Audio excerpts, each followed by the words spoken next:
Warning, this episode of Hidden Hand contains strong themes and brief nudity, may be unsuitable for children and sensitive adults. Fair use only. Welcome back to the Hidden Hand channel. Thank you for watching. I call this segment Not So Occult Anymore. It's well known that you have a huge interest in the occult and one of the largest collections of books of that. I don't have a huge collection. Somebody wrote I had 20,000 books. I'd had to live in a bath.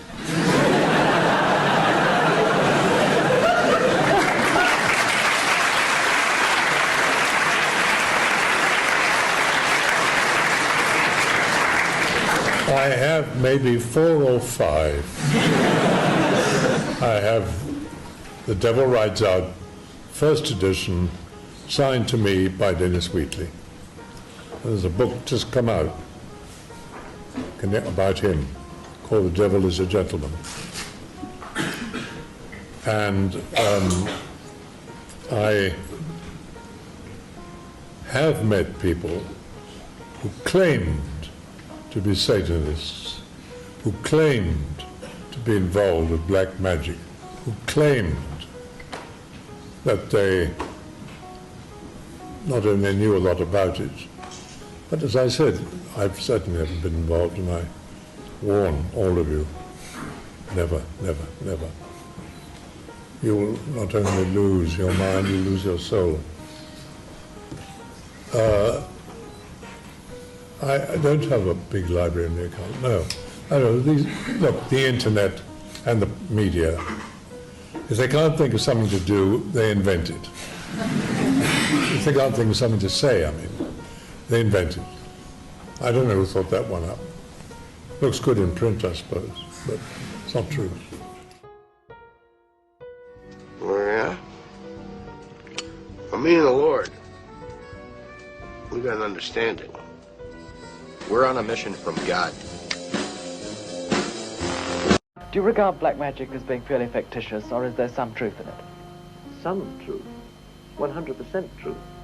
There is nothing fictitious about black magic, in any way whatever. It is a fact. It is a fact which has existed for several thousand years.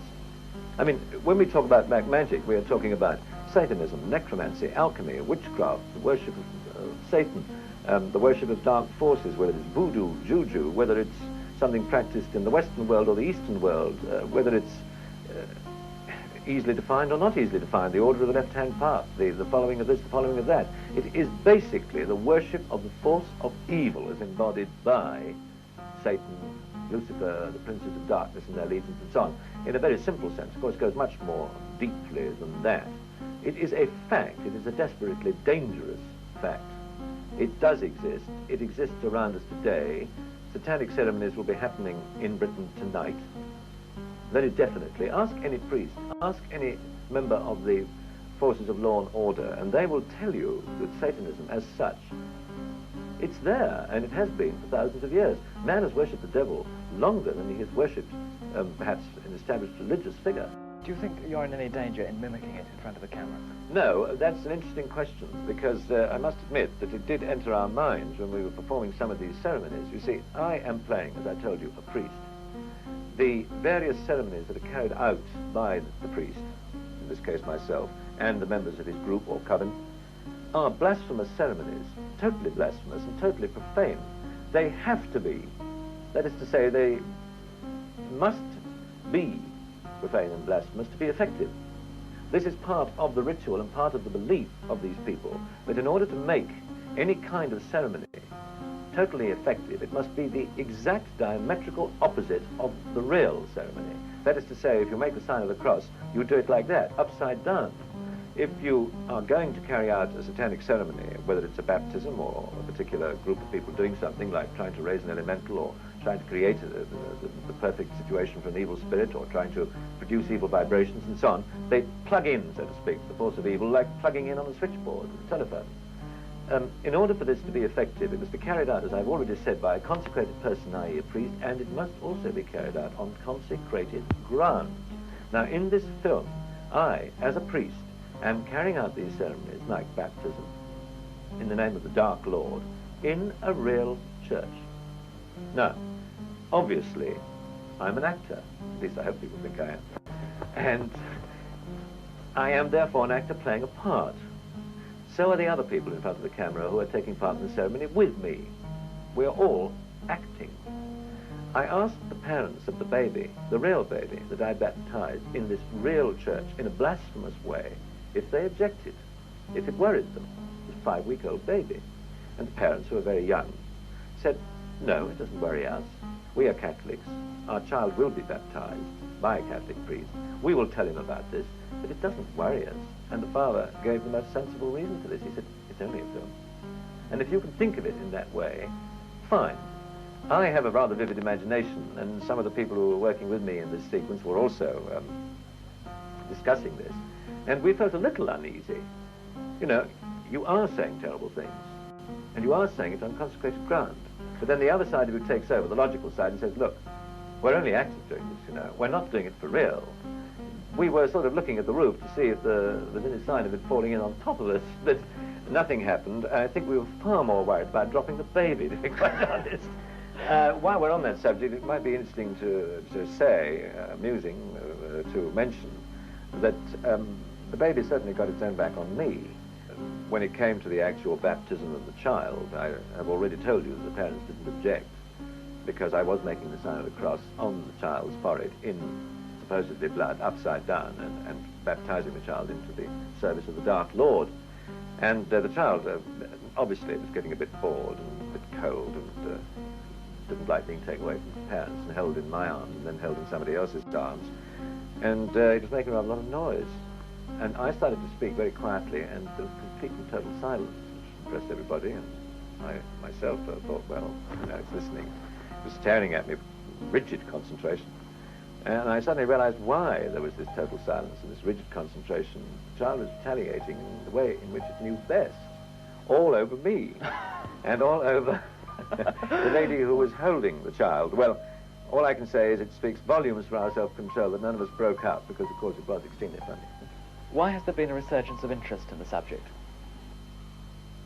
I honestly don't know. I've been asked this question all over the world. I've talked to people who are serious professional students of the occult. I've talked to a man who wrote a whole book about the occult in America called The Occult Explosion.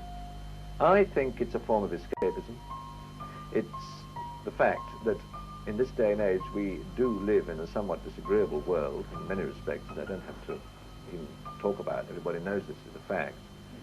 And people are constantly seeking for a way out, whether it's to gratify their own desires or whether it's to find a way out of their own loneliness, or whether it is looking for power or physical indulgence or whatever you like to call it.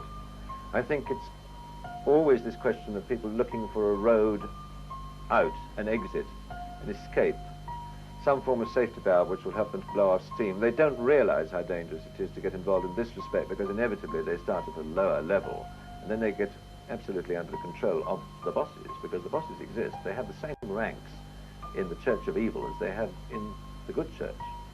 They do. They have ranks in the hierarchy of the priesthood, just as you have bishops and deacons and archbishops and cardinals and so on. You have various ranks and grades, like Magister Templi, the master of the temple, Ipsissimus, the sort of #1 top man. And this is not just occult writing for the sake of writing. This is a fact, and people really believe in this. As a matter of fact, there is a church in Los Angeles called the Church of Satan, which is run by a man called Anton Sandor LaVey, who has written 2 books. I'm not sure that he intended to be taken too seriously, otherwise, obviously, if it was true and complete Satanism, it wouldn't be permitted. But he sent me a copy of 2 of his books because he'd seen a picture I'd done with Sammy Davis Jr. in which I'd played the devil, a very sort of modern, up-to-date devil, Lucifer. The thing was called Poor Devil. The film was called Poor Devil. Very amusing. It was a comedy. And he sent me a copy of one of these books, which was headed Regi Satanas, which means Satan is king, more or less. And he wrote underneath to Christopher Lee, a fine actor and a perfect devil, and from Sandor LaVey. Well, I took that as a compliment. I don't think that's intended to be taken too seriously. That is all out in the open. But the real thing is something which I wouldn't be prepared to discuss. I have never attended a ceremony of this kind.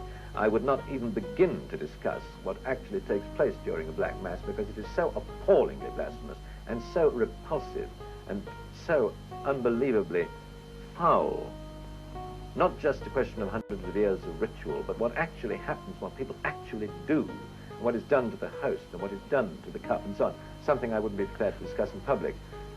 Enough people have written about it. Doris Carl Heisman's wrote about it. Dennis Wheatley has too, of course.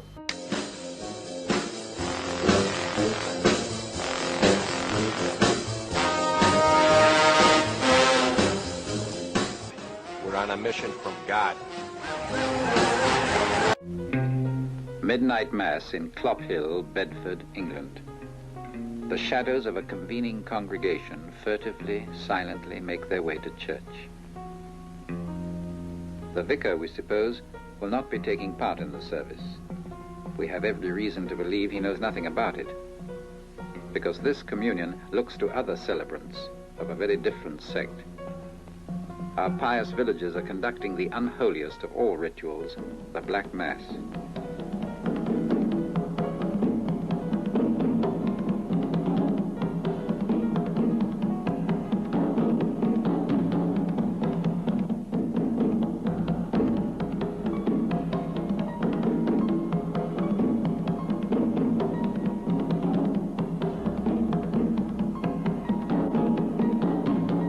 Before the black candles on the altar, the priestess blesses the participants and invokes the great god Pan. Thrill with the pulsing lust of night. O Pan, great Pan, thunder your hoofs to join our rite. O Pan, great Pan, with hoofs of steel race o'er the rocks, through solar solstice to equinox, and rave and rape and rip and rend, everlasting, world without end. O Pan, great Pan. The kiss of the beast, the promise of naked bodies dedicating themselves to the Godhead.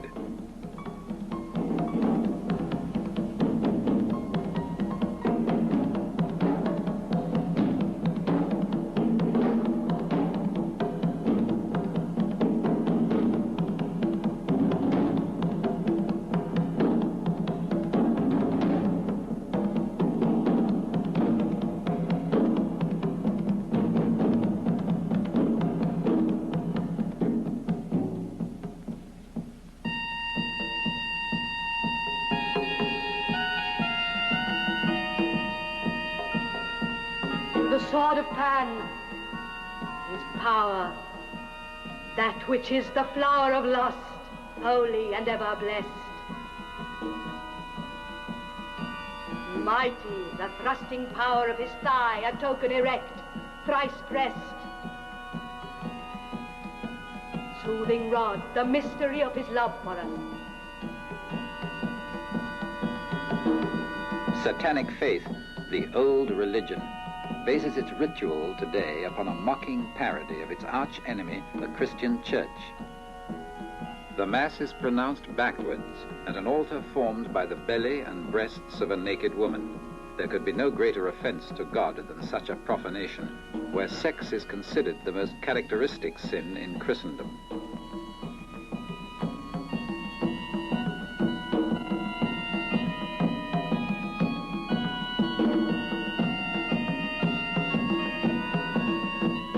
The chalice, the host, the sacred symbols usurped by a jealous Satan.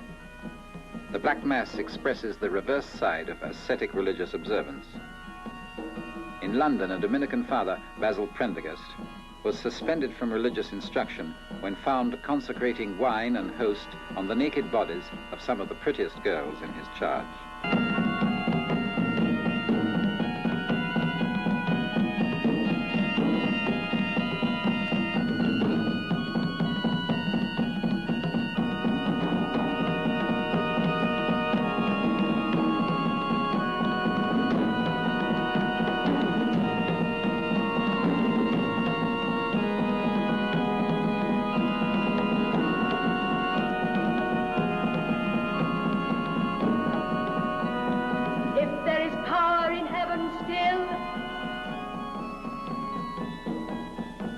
transfix my breast where here I stand.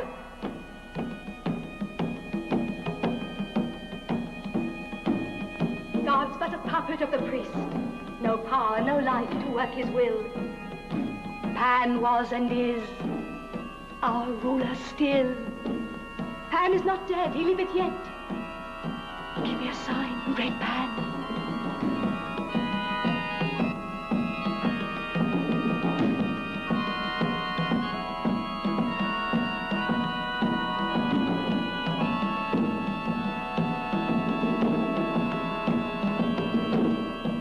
After the benediction of Pan, the congregation will strip themselves naked before the Prince of Darkness.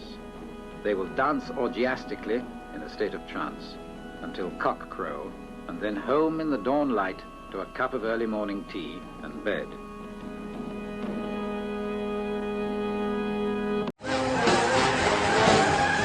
This is a lot bigger than any domestic problems you might be experiencing. Would it make you feel any better if you knew that what we're asking Matthew to do is a holy thing? You see, we're on a mission from God. We're on a mission from God. Hit it. And Jonathan, a reenactment of a satanic mass is scheduled to be held in the basement of this Harvard University building. And it has raised the question, is it education or a religious attack? Well, here we are. Harvard University's Cultural Studies Club wants to invite you to spend a night with Satan. Tonight, they're holding a Black Mass reenactment. The Mass said to be an inversion of the traditional Catholic Mass that even uses a stolen, consecrated piece of communion bread. This has the Catholic community in Boston very upset. So why would the university be okay with this happening right on their campus? Joining me now is Jim McGlone. He's a junior at Harvard University and began a petition to oppose the satanic mass that is set to be starting this evening. Jim, thanks for being with Fox and Friends. This upset you enough to start a petition. Why?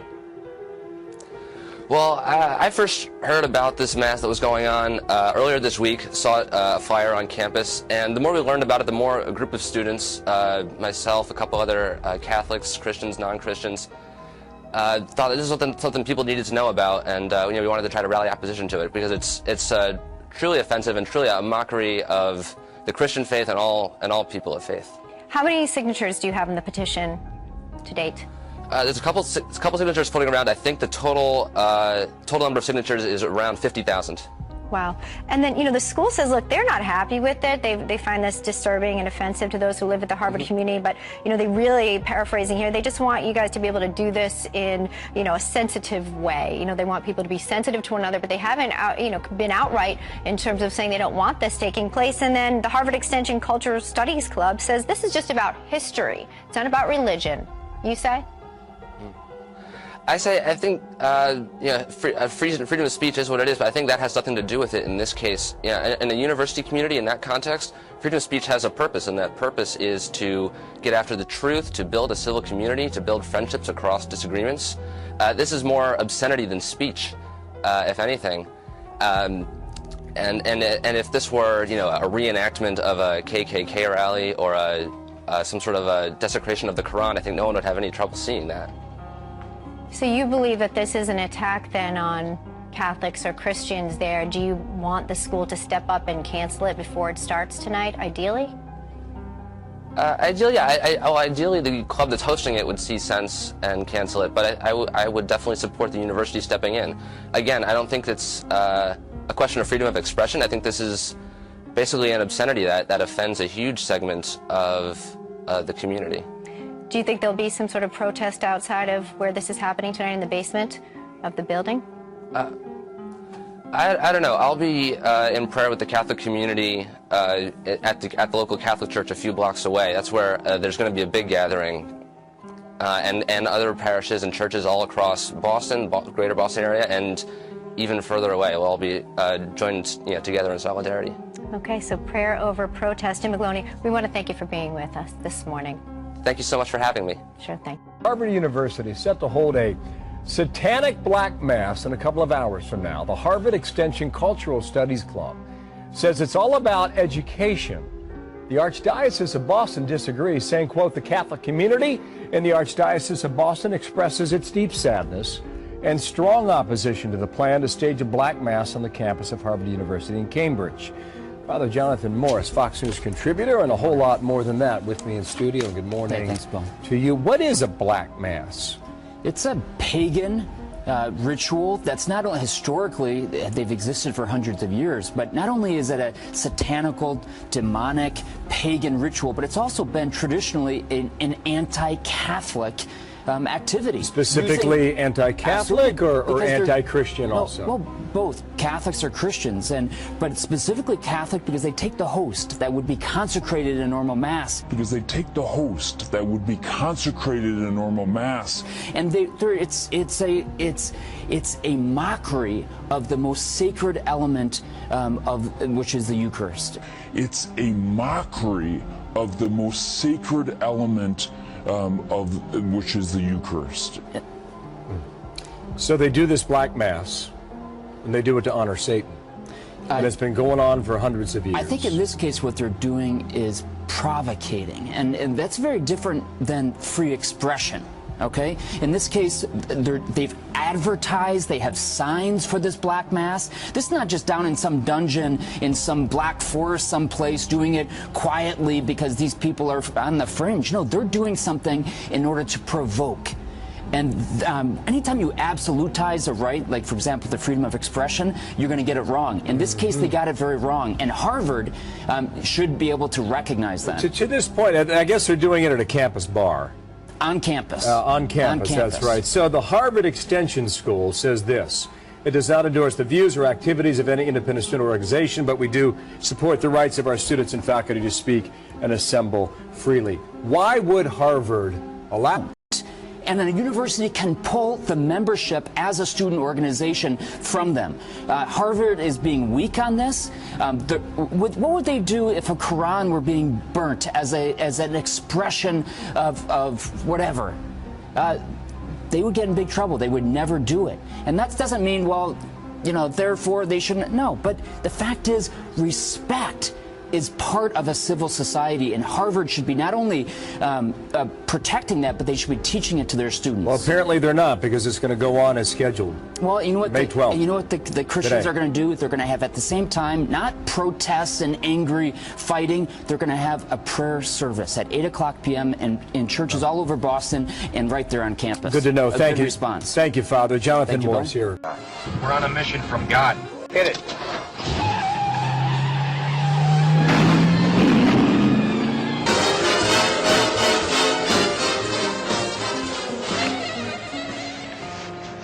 Lord works in mysterious ways.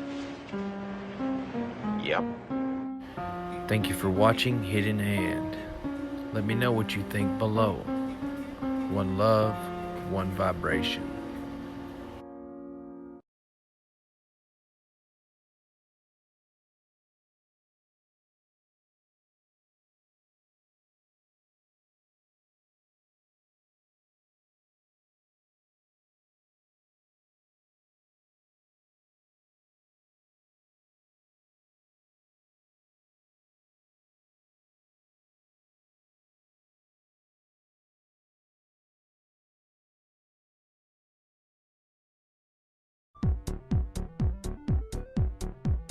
It's more what I felt, really. I was at the base of the second tower, if you like, the second tower that was hit on obviously a busy morning. If you wanted to choose timing, that would be the time to do it, 9:15, in a complex of buildings where 50,000 people work.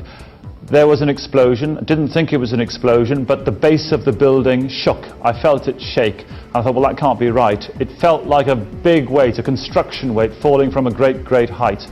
People moved out very, very calmly, no screaming or anything like that, but you could see moisture on their eyes and you could hear fear you could hear the fear in their voices. And then when we were outside, the second explosion happened, and there were then a series of explosions. You can see these pictures. The thing that strikes me about these pictures is that some of those emergency vehicles were clearly there when later debris rained on them. So one of the things that happened was basically the structure, the engineering, if you like, of the structure wasn't apparent to the security forces. We are now, what are we, 8 hours after that. The operation goes on. We can only wonder at the kind of damage, the explosions, those series of explosions. How long after the attacks by the planes did the buildings actually collapse? The operation goes on. We can only wonder at the kind of damage, the kind of human damage, which was caused by those explosions, those series of explosions. How long after the attacks?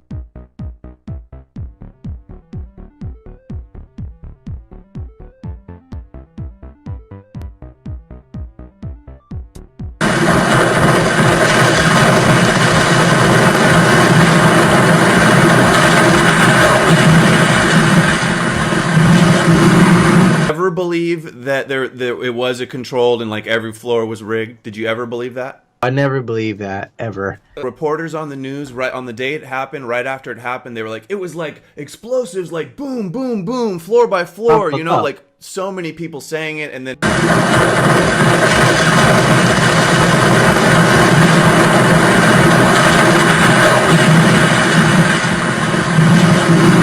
And you'd hear it, and you'd have to, it's just... No, I never believed that, ever.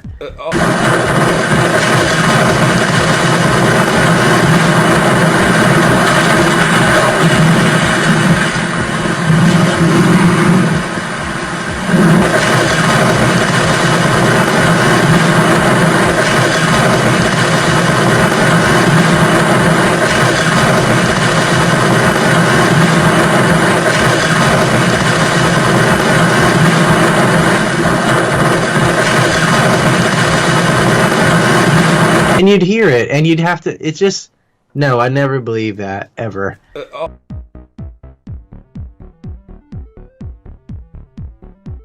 Only wonder at the kind of damage, the kind of human damage, which was caused by those explosions, those series of explosions. How long after...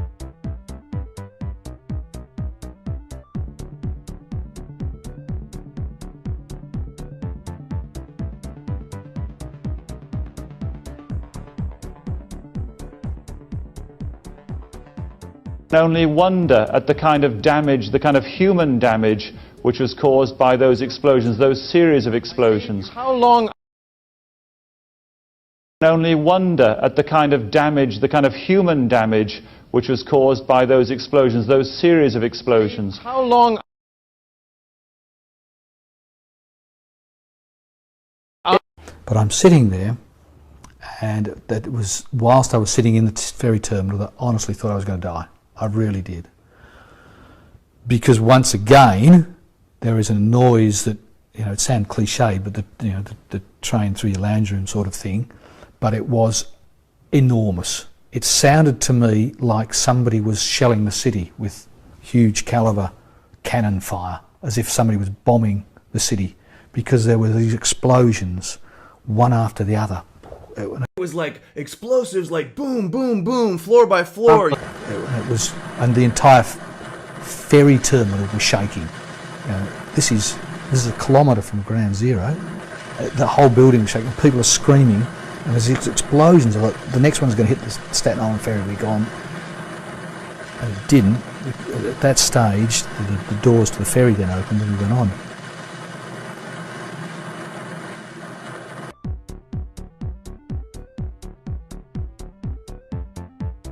Majority of people, and I have extensive research on this, are saying that boom, boom, boom was in the basement. Where that it was a plane.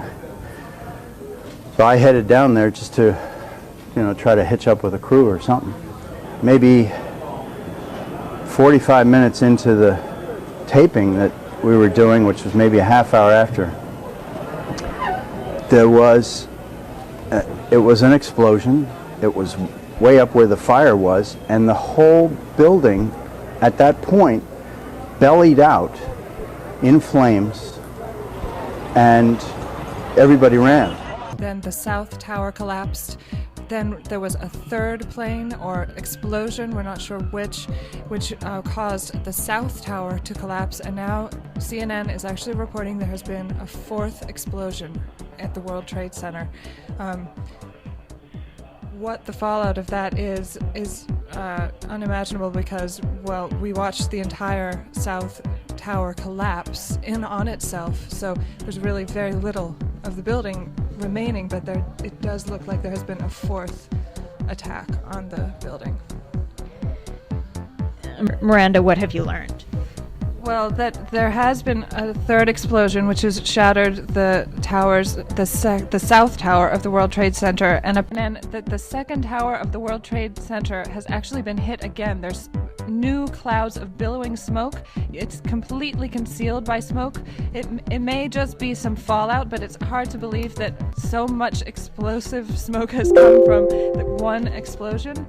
So it is actually possible that there's been a second hit on the World Trade Center.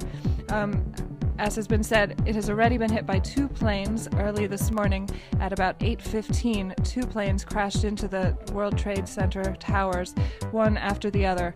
And at this stage, everyone on CNN is really just trying to talk around what's happening. Talk around what's happening. Talk around what's happening. Talk around what's happening.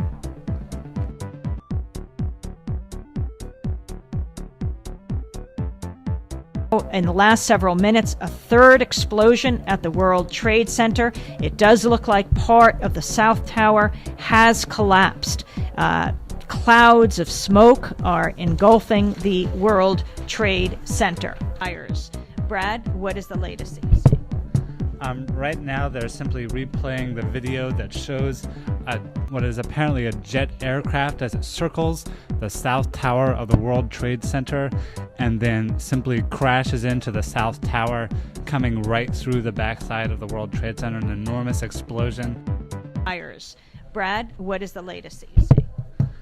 Right now, they're simply replaying the video that shows what is apparently a jet aircraft as it circles the South Tower of the World Trade Center and then simply crashes into the South Tower, coming right through the backside of the World Trade Center, an enormous explosion, clouds of smoke billowing from the... And we ran to the window, we saw the World Trade on fire, then we seen the second plane, made that U-turn and just went straight in.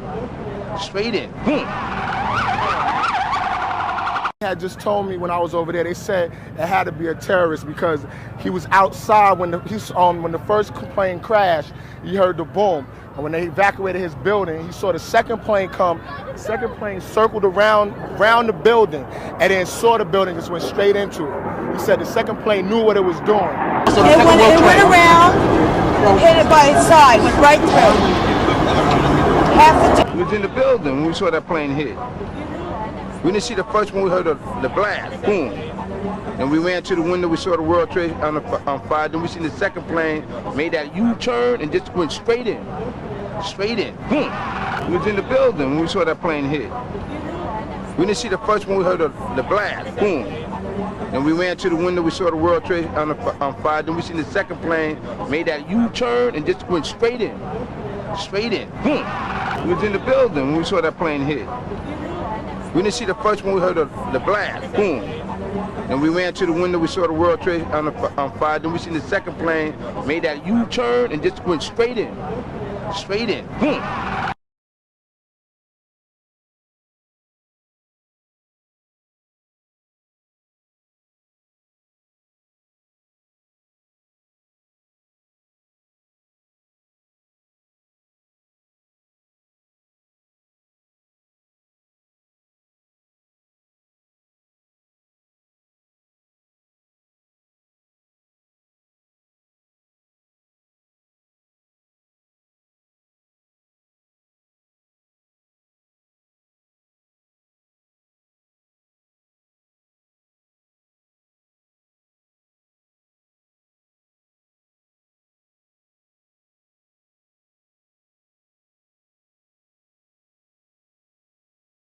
Fair use only. There were a few things that bothered me about my clip. It was a little rough, so I wanted to go back and give you a second draft.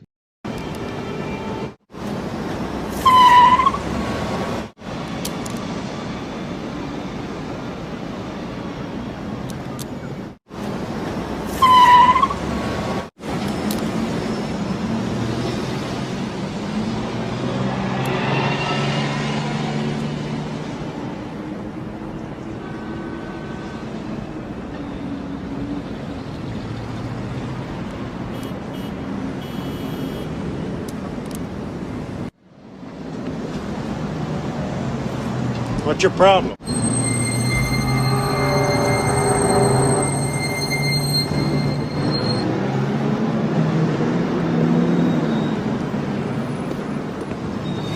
How are you today, sir? Okay, how's it going? Fine, thank you.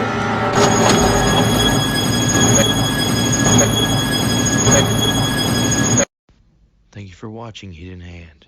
Let me know what you think below. One love, one vibration.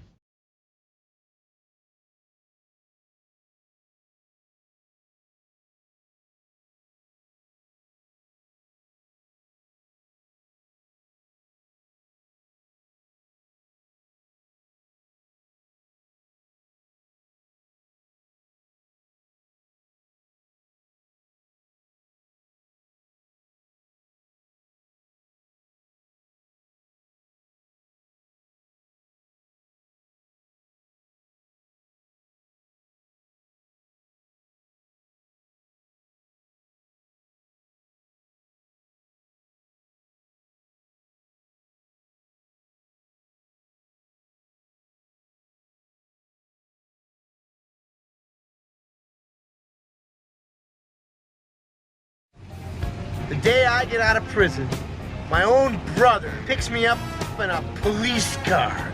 I guess you're really up shit creek. We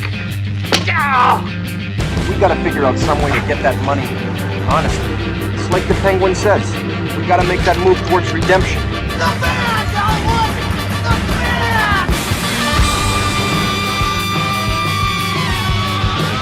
Getting the band back together might not be that easy, Jay. Lied. It wasn't lies, it was just bullshit. Are you the police? No, man. We're musicians. How much for the little girl? The women? How much for the women?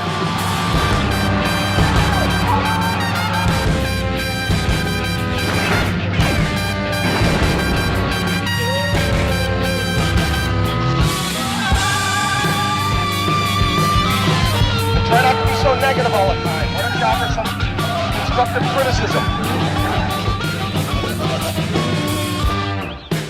You got us into this parking lot. Now you get us out. You want out of this parking lot? Okay.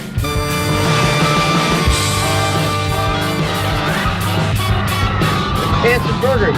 Yeah. Lots of space in this mall.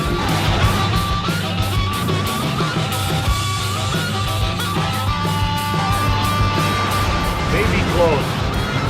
This place has got everything.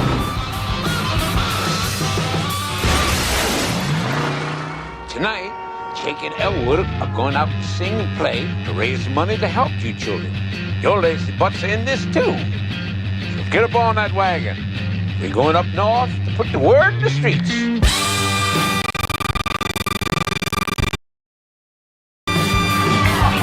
And it's ladies' night tonight at the Palace Hotel Lobby. Who wants an orange whip? Orange whip? Orange whip? 3 orange whips. We're here today, you better step on it. Yeah. It's 106 miles from Chicago. We got a full tank of gas, half a pack of cigarettes. It's dark, and we're wearing sunglasses. Hit it. What number are we? 5-5. Car 55. We're in a truck.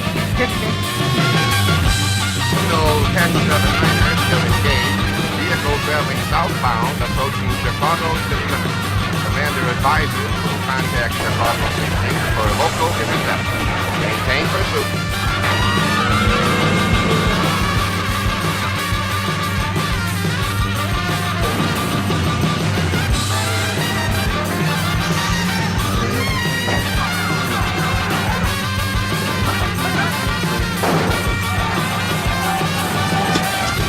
Here is your seat.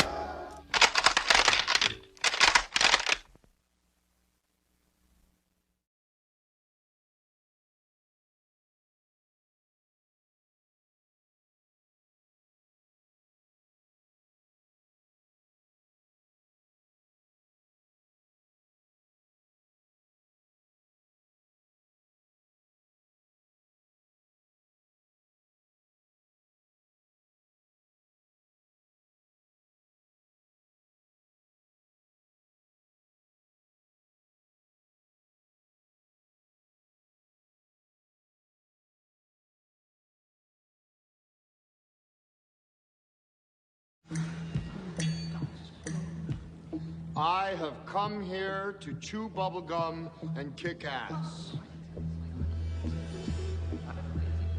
And I'm all out of bubblegum.